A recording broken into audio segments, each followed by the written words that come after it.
No Credits Roll. Hello, everyone, and welcome to episode 13 of No Credits Rolled. My name is Sam Whalen. That's right, everybody. Spooky, haunted, cursed episode 13. Will this podcast get possessed? Let's find out. Anyway, before we get started, I want to remind everyone to subscribe to the show wherever you get your podcast. We're on TikTok and YouTube at No Credits Rolled, so you can check us out there. That's at No Credits Rolled. Wherever you get your podcast, wherever you get your social medias, we'll be there for you. Except for Instagram. We're not on there yet. I'm working on that. Today we've got some couple news stories and a review. I'm going to be talking about Dying Light 2. So let's get into the show. So our first story today, we have Xbox Games Pass standard tier won't include day one titles as Microsoft hikes prices again. So this is sort of a two-for story here. The original story is this Games Pass price hike. All this comes from Rebecca Valentine and Ryan Dinsdale over at IGN. They said, quote, Microsoft has quietly revealed it will not include day one releases like Call of Duty Black Ops 6 in the standard Game Pass tier amid price hikes to the service. So then they go back and they talk about the price hikes here. Quote, first reported by Windows Central and outlined on Xbox support, Microsoft is raising the price of Xbox Games Pass Ultimate from $16.99 to $19.99 a month. So that's about a $3 increase in the United States. It's also replacing its more basic $10.99 Xbox Game Pass console tier with Xbox Game Pass Standard. Sorry, this all gets very wordy. A $14.99 option, which doesn't include the beloved day one release features. Specific entries to the Game Pass Ultimate Library, access to EA Play, Xbox Cloud Gaming, perks, quests, and discounts on games in the Game Pass library. So basically, to simplify this, they are now making it two different well, I guess it already was two different tiers, but they're raising the prices and they're cutting back on what is going to be in the Xbox Game Pass Standard tier. So if you get Standard, you're not going to have a whole lot of stuff. I guess you're just going to have access to the already existing library, but you're not going to get those day one exclusives, which is kind of I would say it's a core part of Games Pass, unless you shell out the $20 a month now for the Ultimate tier, which I personally have paid for already. Price increases suck, but hey, we're going to get into why they probably increased the price in a second. Anyway, back to Rebecca Valentine and Ryan Dinsdale's article. Microsoft didn't commit to eventually bringing these titles to Xbox Games Pass either, saying titles such as Black Ops 6 may be added to the library at a future date. Those wanting to play these games at launch and potentially at all will therefore need to pay for the rolling $19.99 a month Games Pass Ultimate tier. And these changes will go into effect, actually, at the time of recording, they will already go into effect for new members on July the 10th, and then for existing members this September. Conveniently, existing members will affect existing members on September 12th, right before Black Ops 6 comes out. So I'm sure that's not a coincidence.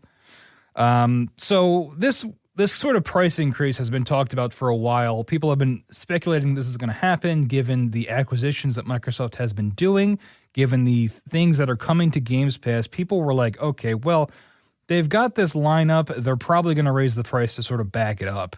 Now, this is also paired with recent layoffs made by Microsoft over at Tango Gameworks, Arcane Austin, other studios.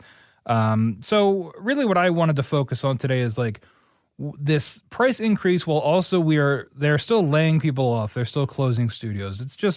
It's an unfortunate symptom of our times, right? I mean, there's always more money to be made, but, could there be more effective ways to make money where you could prevent laying people off? Now, I'm not an economist, right? I've a tenuous grasp on money at best. It's a miracle I can pay my bills. But like, I just, from an outsider's perspective, I don't know, maybe I'm connecting dots that aren't really there, but it's just a price increase combined with layoffs. I'm just not a fan of it. But Xbox has dropped a lot of money acquiring studios. Like I said, it's not surprising. And if you have subscription services to other quote-unquote streaming services, because this is like, it's been compared to the Netflix of gaming for Games Pass. But if you have services like HBO Max or Hulu or any of these other services, they have all been steadily raising their prices. I mean, Netflix, if you get like the super duper tier, is like over $20 a month now. So these companies always like to do these things where they hike the price just a little bit every year because they know that 85% of people are not going to cancel their subscription, or they're not even going to notice the price change. They're going to read a headline like this and just fork over the extra $3. But if they do that every year, in 10 years, that they're getting exponentially more money because they're raising the price every single year and people just continue to pay it. And hey, guess what, folks? I'm one of the people that will continue to pay it. I have no intentions of canceling my Game Pass subscription. I still think it's valuable to me for how I like to play games and what kind of games I like to play. But this is a trend we see with a lot of these different companies. In the gaming industry anyway, there is also happens to be a ton of layoffs this year that has been, this year and last year. That has been sort of the focus of a lot of stories of sort of just highlighting the record numbers of layoffs while profits continue to soar as well. So this, I already mentioned the thing about Black Ops 6. So, and prior when I had talked about Black Ops 6, I mentioned that when things come to Games Pass day one, there is a loss in profit from those disc sales because people will just get it on Games Pass and they don't have to pay the full $70 for it. So, I wouldn't be surprised if this price increase comes to sort of offset that profit loss, right? So you're getting this huge game, one of the biggest games of the year on your service. This can, you can use that to justify the price increase, which I understand, honestly, and not to mention the ton of money they spent on the Activision acquisition. They want to reap the rewards of that, both by publishing these games or, having these games on their service. And because of that, you're going to have to pay an extra $3 a month. You can see that how you will, I guess. I guess for me, it comes down to, am I using Games Pass pretty regularly to justify the now $20 a month, $120 a year? And for me, yes. I check the Games Pass drops almost every day. If I'm on my Xbox, I go and see what's dropped. And nearly every game that comes out to that service, even if it's not a big AAA game, if it's just an indie game that I've never heard of, I download it and I'll usually check it out. Maybe they're not all for me. But I'll get at least an hour usually of each of the games that they drop to check it out, unless it's something I know I already don't like they put out like a cricket game, like the sport, and I don't know what cricket is, so I skipped on that one. But generally, I'm downloading most of these games the day they come to Games Pass and checking them out, which has allowed me to play a lot of games that I either wanted to purchase or that I had never even heard of and that are now available to play, like Octopath Traveler 2. 1 and 2 just came to Games Pass, and I've been wanting to play the sequel to that for a while, and now I can because it's on Games Pass, and it was able to save me the money that I would shill out buying that outright.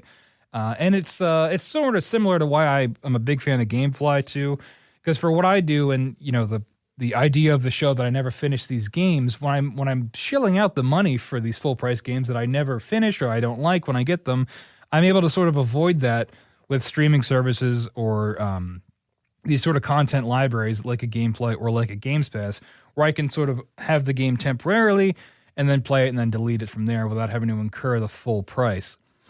So this new standard tier, it sort of, I don't know who would sign up for this.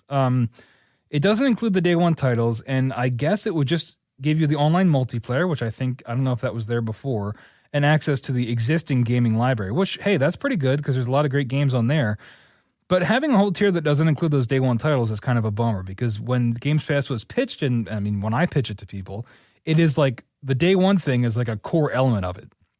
So separating that into its own section is a little bit strange, and I think the majority of people are going to pay for that Game Pass Ultimate anyway. I don't really understand why you need a standard tier when the majority of people probably are just going to shill out the extra $5. If you're going to swim, you might as well drown.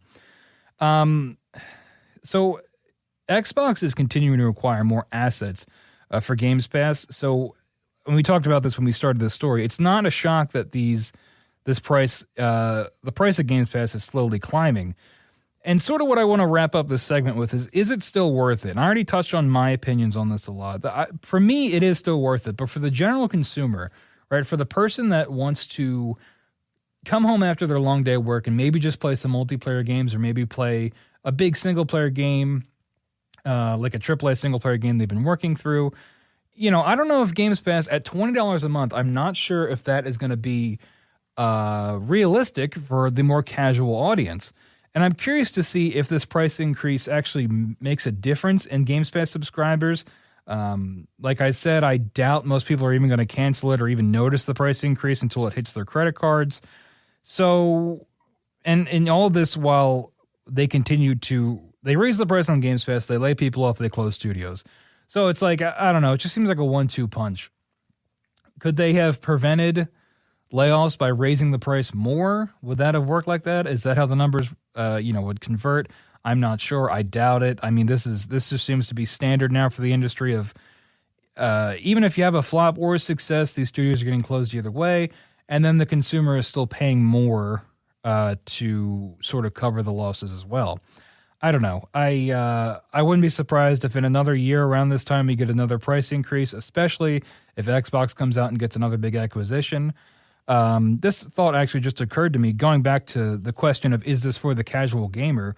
I mean, Call of Duty is one of the best-selling games every year. It's got mass market appeal. So maybe that's what they're going for with this change, by making it so you can only get these day one exclusives on the Ultimate tier.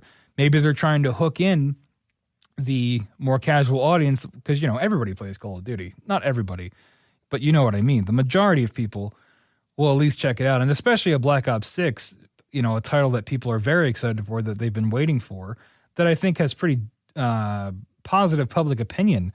It could be successful getting more people in, because they don't want to, they say, hey, I can either spend $70 and play this, or I can get a service that I was maybe curious about, Xbox Games Pass, for $20. I'll just spend it for this month that Call of Duty comes out. I'll drop the $20. I'll get to play Black Ops when it comes out, and I'll get to check out all these other games. And then before you know it, it's, a year later, and it's hitting your credit card every month, and you don't even know about it. I could see that being the play here. It sucks to see it being separated, that day one title thing being separated from different tiers, and of course the price increase. No one likes to pay more for things. So, but that is story number one. Let me know what you think about this price increase. If you have Games Pass, are you going to keep it? Do you feel the price increase is justified? And then we'll be seeing Call of Duty in just a couple months. So we'll see if it is, the hit that Microsoft needs it to be. Anyway, story number two, we have Suicide Squad Kill the Justice League Season 2 delayed just 2 days before launch. Now, this isn't really like an important, none of this is important to like the state of the world. But I just like to talk about Suicide Squad because, I don't know, this game is like my white whale. I wanted to play it for so long. I was following the stories about it. And then when I finally got my hands on it, it was such a disappointment that obsessed is a strong word, but I definitely am interested in the continuing narrative of this game. But this is from Taylor Lyles over at IGN. Quote, Rocksteady Studios is delaying the release date of Suicide Squad Season 2 days before the new content was set to go live. In a hilarious tweet from Rocksteady, they said, update, Task Force X will be adjusting the release timing for the next season. Hashtag Suicide Squad game Season 2 will now launch on July 25th. Thank you for your patience. You got to respect them staying in character, right? Addressing Task Force X. Make sure to use that hashtag Suicide Squad game. I don't know. Maybe it's just because it's a Suicide Squad. It's like inherently funny to me. I don't know. I want to make it clear. I don't want to dunk on the devs. I'm sure Rocksteady is just ripping their hair out with this game. They didn't even want to make the game like this. From what reports indicate, it was a disaster behind the scenes. There's a Bloomberg article that I was going to include in this, but I didn't think I'd be able to do it justice, but go check that out if you want a more full behind-the-scenes look at what this game was like for the studio and sort of where it's left them. It's extremely unfortunate, but in terms of what it's being covered in the media, the game continues to be a dumpster fire, and it's a dumpster fire. How else can I describe it, really? It's tough to see. I believe the expanded content was going to be Mrs. Freeze, a female version of Mr. Freeze. They had the Joker. They added that as well. But Mrs. Freeze is going to be the new content with new missions and all the stuff you want. New gear, new loot, new shiny things to pick up. And now it's delayed. And they did it 2 days before the launch, by the way, which is just so fitting for this game of like fumbling the bag at the finish line. I don't even know if people were going to check it out anyway, but now, who knows? I didn't even know this was coming out. I don't own the game anymore because I sent it back, but for those that were waiting for this, I can't even imagine, what the forum posts are like. It reminds me so much of Avengers, the post-launch roadmap for Avengers. It's where they had this month you're going to get this character, and then we're going to do a big expansion, and then Spider-Man, and then this, and then that. And it's like before you know it, they're in over their heads and they're pushing things back. And by the time the game's turned off and not able to be sold anymore, they've hit like 3 or 4 of the things on there. And they were counting on it to be more successful than it was. And I think Suicide Squad is in a similar situation. It's always a shame to see a game die a slow and painful death. Personally, I think it's way too late to save this game. I think it was kind of dead on arrival, to be honest. I mean, it's just people did not want this game, not from Rocksteady, not from this dev, not necessarily with these characters. And it's sort of just limping along. And I would not be surprised if by this time next year, this game is dead, right? The servers are off, or maybe it's just an offline only thing, which I'm not even sure is an option given the live service nature of it. It just seems like a plug pull and is inevitable here. One last thing I want to mention, I really hope this doesn't lead to the closure of Rocksteady. We see what happens when devs have a failure of a product that comes out, especially one that is severely, I would say, overestimated in terms of success, and a Warner Brothers product too. They're kind of known for canning things when they're failures. But Rocksteady is a historic dev when it comes to the Batman Arkham games, and it would be a shame to see them close over something like this, something they didn't even really want to make. I hope they're able to at least be given another chance, or maybe acquired by somebody else to sort of make the game they want to make and not the game they're told to make. But we know the times we live in, and we'll see what happens with that. But yeah, that's the end of story number 2. And one last story here, because the first 2 stories I had were kind of a downer generally. And sometimes it's nice to report on something light or something even unique, and that's kind of what this is. So Minecraft, Candy Crush, and Goat Simulator are among the games that represent Sweden's cultural heritage. This headline caught my eye when I was looking up stories for this show, and this is from Sophie McAvoy at gamesindustry.biz. She says, quote, Sweden's games trade body... Oh, this is a Swedish word. Dataspelbranschen. That's really hard to say. Has revealed its game culture canon, which aims to highlight the cultural significance of games as forms of art and expression. Sweden's game culture canon comprises 15 games that have, quote, deep significance in Swedish culture, as selected by a jury of industry leaders, historians, and academics, after hundreds of titles were nominated by the public. So, like the headline says, games like Minecraft, Candy Crush, Goat Simulator, and I also saw It Takes Two was also included in that. I thought this was kind of cool. I don't know if I've seen something like this before where a country comes out and says, hey, we are proud of these games that came from our country, from our Swedish developers, and we're going to put them on a list and I like game culture canon. I like the idea of a country having a canon for their culture. But it led me to the sort of a thought experiment of like, this is a cool idea. And if you had to acknowledge devs or games from your country, what would you pick? Obviously, I live in America, but I know, according to our numbers, we've got some listeners all around the globe, so I'd be curious what you have to say. I wasn't sure about American devs, so I looked some up because I just wanted to be sure. But Bungie was founded in Chicago in 1991. EA is, of course, based in California. Infinity Ward was founded in 2002. And then, those are just a couple that I found that were representative of some American devs. I mean, I was going to say Call of Duty because, nothing's more American than first-person shooters. Am I right? That's a joke. But, Infinity Ward was an American-founded company. And then I have, Civilization, the sim, is always a good cop-out because you can just play as your country and you can make your story whatever you want from there and represent them that way. What story or what games would you say represent your country the best? The Swedish folks over there, they got Minecraft. Candy Crush was one that was surprising. I didn't realize that was a Swedish-made game. But, hey, good for them. Good for Sweden. Anyway, that's going to wrap up the news portion of the show today. We're going to take a little break, and when we come back, I'm going to be reviewing Dying Light 2. You're listening to No Credits Rolled.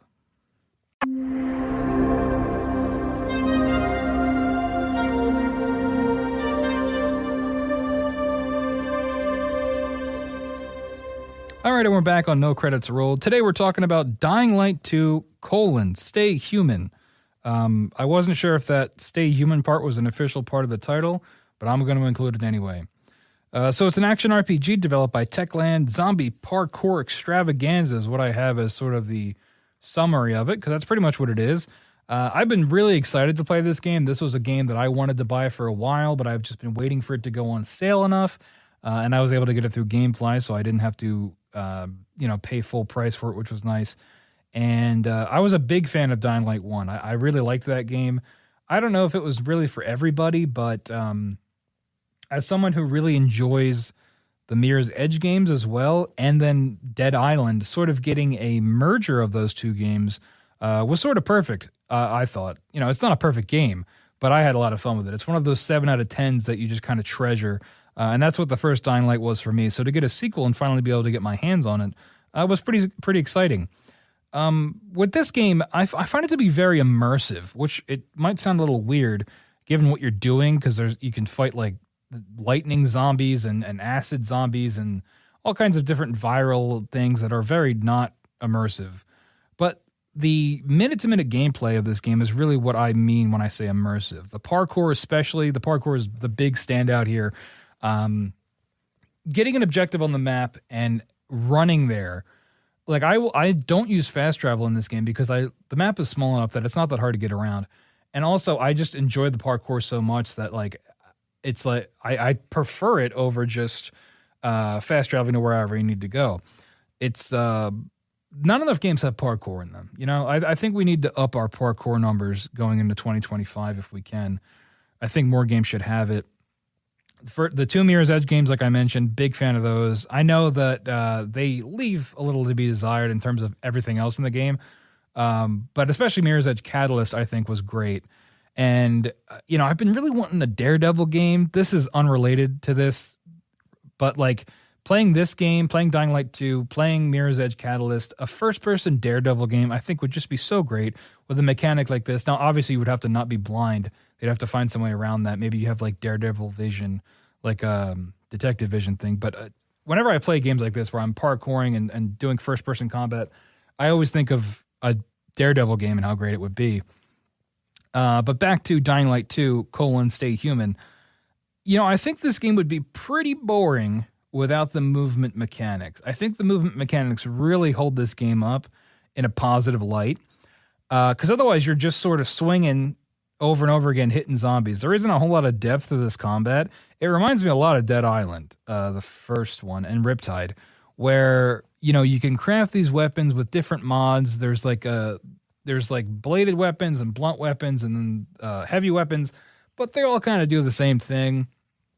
And I am playing on normal difficulty, but like I'm not even really paying attention to modding my weapons or repairing them. I just pick up whatever I see that has the high number, because it does like the red for better green for better stats, red for worse stats, and you can pick up weapons all the time. So, I'll just pick up whatever's there. If it's better than what I got, use it until it breaks, and then just pick up something else. It really doesn't seem to make that much of a difference when you're fighting, which is a bummer. I wouldn't mind something a little bit more fleshed out. And, there is that weapon mod system, but I haven't really felt the need to do it because the game isn't that hard, at least on normal. And, I guess you can add different status effects like lightning and fire and things like that, which do look cool, I guess, but they're not like required to beat through the game. Like you're not going to hit a skill ceiling or a difficulty sort of gap there. So yeah, it's most enemies except for the virals, but like your regular zombie, you're walking up, you're hitting them 4 to 5 times, and then you're doing an execution. I will say the executions are pretty cool. They help you break up the monotony of just swinging over and over again. Think like Black Flag, like that era of Assassin's Creed where you would just counter everyone and instantly execute them, which like if you think about it is really not that exciting, but the executions were so cool that I kind of made up for it. And that's kind of what this game's like. There's a lot of great well, not a lot. There's like 4 executions in the game, but it goes back to that immersiveness of it, right? Because you're in first person and it's like seeing it all in first person, I think is really what makes it immersive. The gore is a highlight. I mean, if you're into that, if you're a gore person, if you like seeing blood and guts, this is a game for you. Like this might be the goriest game I've ever played. It's very detailed. I noticed it for the first time. I hit a zombie in the lower jaw and like his jaw came off and I could see like his tongue and stuff, and it was like disgusting. I've never played a game where it's that detailed. And you can see like, brains exposed, chest cavities when you hit people in the chest. It's very, it's gross, honestly. But like, if you're into that, and if you like the gorier parts of things like Walking Dead, or if you just like seeing blood and guts, you'll like the gore in this. There's one takedown in particular where you gouge out someone's eyes, but because the executions are shared between humans and enemies, you'll just grab a zombie and like poke its eyes out, and that's how you kill it, which doesn't make any sense if you think about it. But like, it's in the game and you can do it, and it's like so over the top that it's like kind of funny. There's also an execution that's like clearly meant for a zombie where you like stomp its head in, and when you do that to a living human being, it's like you have to take a moment and really question your life decisions of like, what am I doing here? But like I said, hey, blood and guts are your move, then you're going to want to check this game out, I guess, because it's disgusting. So the movement is the other highlight, like I already said. Running across the city, scaling different objects, it never gets old. And it's a RPG, so there's a combat skill tree and a movement skill tree. I do think you progress kind of slow in terms of leveling up. I remember the first game, I felt like I progressed a lot faster in terms of how you were rewarded XP. But as you flesh out your skill trees, you feel even more like, a cool ninja guy, because you get more movement abilities. Like there's even movement abilities that are like literally right from Mirror's Edge, of being able to leap off a small object to get like a height boost, things like that. And as you flesh that skill tree out, you really do feel the progression in terms of movement anyway. The combat, not really so much so far, but the movement, you do notice it in the extra moves you can get, or the way you're more fluid with transitions on rooftops and things like that. The story is kind of whatever. There's a choice mechanic where you can side. There's like a faction system, as if this is like, Infamous in 2009 or whatever. But they're doing like the faction system here where you can choose which faction to support. There's like a military police force, or there's like a gang. Essentially, those are your two choices. So I don't really know how much variety there is with that, really. I know when games employ this, it can sometimes be a illusion of choice, where like really no matter what you do, it really doesn't make that much of a difference. I've mostly been siding with the gang just because the other guy, I don't know, they're both bad, so it's like the lesser of two evils. It's really your personal preference. And there are big story decisions you can make of who you want to side with.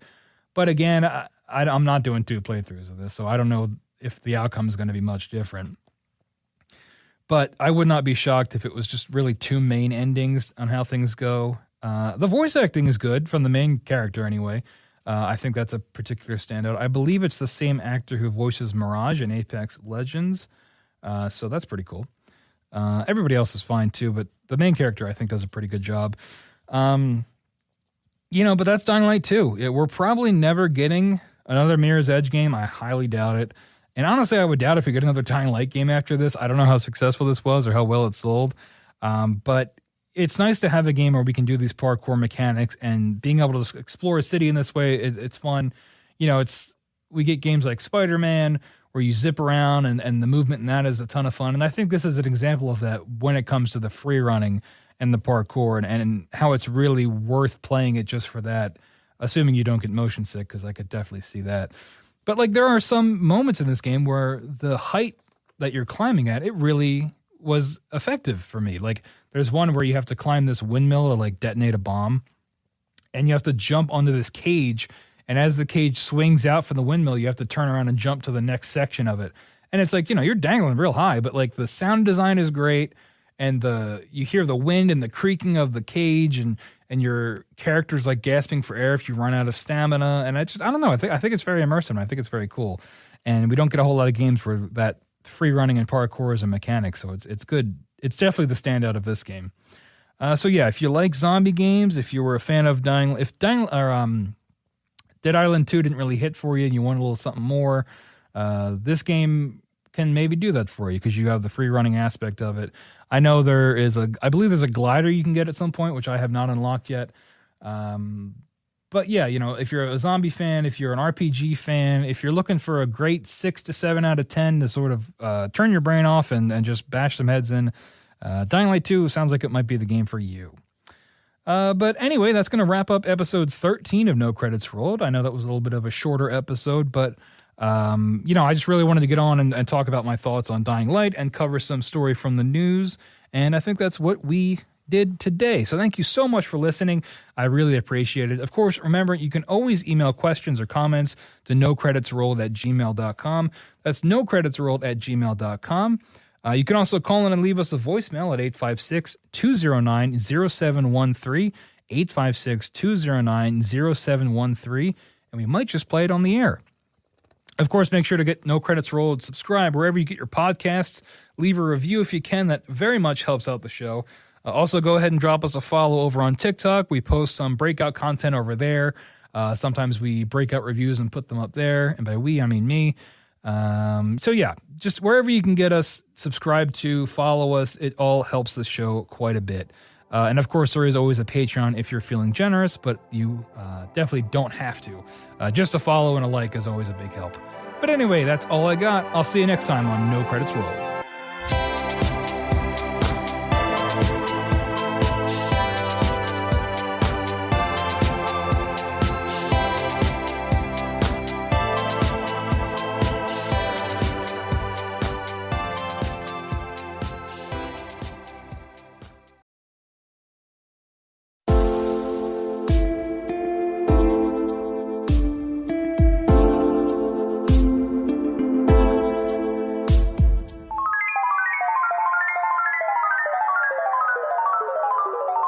No Credits Rolled. Hello, everyone, and welcome to episode 10 of No Credits Rolled. That's right, we've made it to 10 episodes.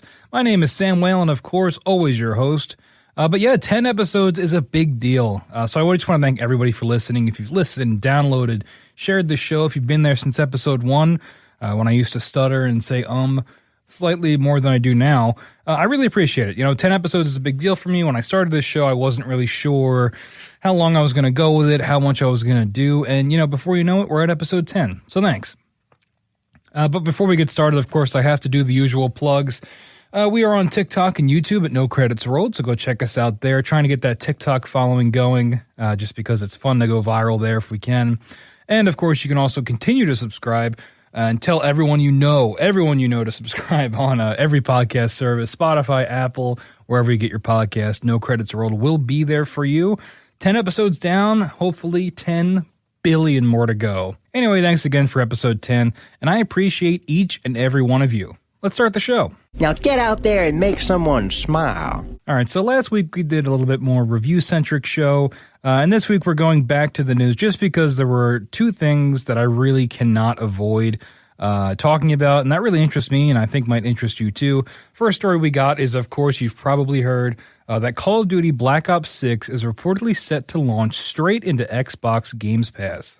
This, of course, was rumored for a while that now with the Xbox Blizzard Activision sort of merger that, hey, is COD going to come to Games Pass? Is Xbox going to play that card? And it looks like they finally are. So this is from Wesley Yin-Poole over at IGN, quote, Microsoft will soon announce its intention to release this year's mainline Call of Duty game straight into Games Pass, according to a new report. The Wall Street Journal reports that Microsoft will announce the plans during its Xbox showcase event in June, which I think that is rumored for the next 2 weeks, maybe? June 9th, I feel like I heard. This is from the Wall Street Journal article. They said, quote, Microsoft plans a major shakeup of its video game sales strategy by releasing the coming installment of Call of Duty to its subscription service instead of the long-time lucrative approach of only selling it a la carte. Microsoft declined to comment when contacted by the publication, so they're probably saving this for their big showcase. So yeah, this is Xbox finally playing their big card, I think. What is this going to look like? What is this going to look like for Xbox? What is this going to look like for Call of Duty as a series? We're going to try to break a little bit of that down here on the show today. So the first thing I want to look at is how will this impact Call of Duty sales? 2023 was the first time in a long time that Call of Duty wasn't the best-selling game. Hogwarts Legacy beat out Modern Warfare 3 last year, which of course Modern Warfare 3 had a pretty rough launch and pretty terrible reputation, so that probably didn't help. However, I did a little bit more digging here. technically Call of Duty remained the best-selling franchise in 2023 due to the release of both MW2 and MW3. That kind of boosted the numbers and kept COD as the best franchise. But in terms of number one best-selling game, Hogwarts Legacy did beat out Call of Duty last year. So a little bit of a dip, I would say, going into 2024 and 2023. And, you know, I think Call of Duty's definitely trying to bounce back from that. People were not happy with MW3 at launch. Like I said, very rocky launch. Many calling it essentially DLC, and longtime fans being very disappointed with the, I think it was roughly 3-hour campaign.